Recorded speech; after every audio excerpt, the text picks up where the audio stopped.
AI দিয়ে যদি একটা প্রজেক্ট বানান, সেই প্রজেক্টটা কতটা ডেঞ্জারাস হইতে পারে আপনাদেরকে একটু দেখাই, চলেন স্ক্রিনে। এটা একটা প্রজেক্ট, এই প্রজেক্টটাতে কাজ করতেছি। এখন এআই দিয়ে করার কারণে কি একটা প্রবলেম হয়েছে এবার দেখেন।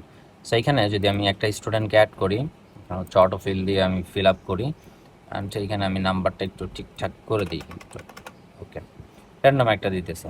সেইখানে আমি ধরেন এই যে একটা ইয়া, হ্যাঁ, ধরেন এই সেকশনটা আমি সিলেক্ট করলাম, আর এইখানে আপনাদেরকে একটু দেখাই।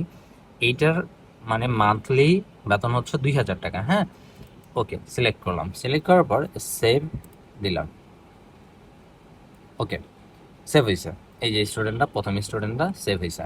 এখন এখানে যদি স্টুডেন্টের প্রোফাইলে যাই, এখানে একটা প্রবলেম দেখেন।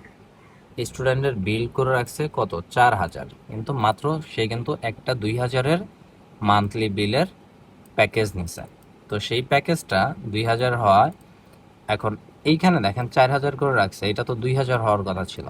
সো এখন এইরকম যদি হইতে থাকে, স্টুডেন্টের বিল তো অনেক হয়ে যাবে। আর প্রত্যেকটা বিলের ক্ষেত্রে যদি এমন হয়ে যায়, সেক্ষেত্রে তো আসলে ঝামেলার একটা ব্যাপার। সো আপনি যদি ডেভেলপার না হন, তাহলে আসলে এই জিনিসগুলো আপনি ফিক্স করতে পারবেন না। এখন আপনি আবার বলবেন ওকে ইয়া করতে, বিশাল একটা ঝামেলা। আবার দেখেন এখানে কি করে রাখছে, এইখানে 14,000 করে রাখছে। সো এইরকম অনেক জিনিসপত্র আছে। তারপর হচ্ছে দেখেন এখানে অনেক জিনিসপত্র আছে যেগুলো আসলে ও ঠিকঠাকভাবে করতে পারে নাই। সো এখন এখানে অনেক জিনিসপত্র অ্যান্ড কোডের ভিতরে অনেক গার্বেজ কোড কালেক্ট করে রাখছে। তো সেই জিনিসগুলো হচ্ছে রিফ্যাক্টর করা, আহ, সেই জিনিসগুলো হচ্ছে রিফ্যাক্টর করতে জানতে হবে অ্যাজ এ ডেভেলপার হিসেবে। যদি আপনি ডেভেলপার না হন, তাহলে এই জিনিসগুলো আসলে আপনি ধরতেও পারবেন না আর করতেও পারবেন না, ঠিক আছে। So developer must.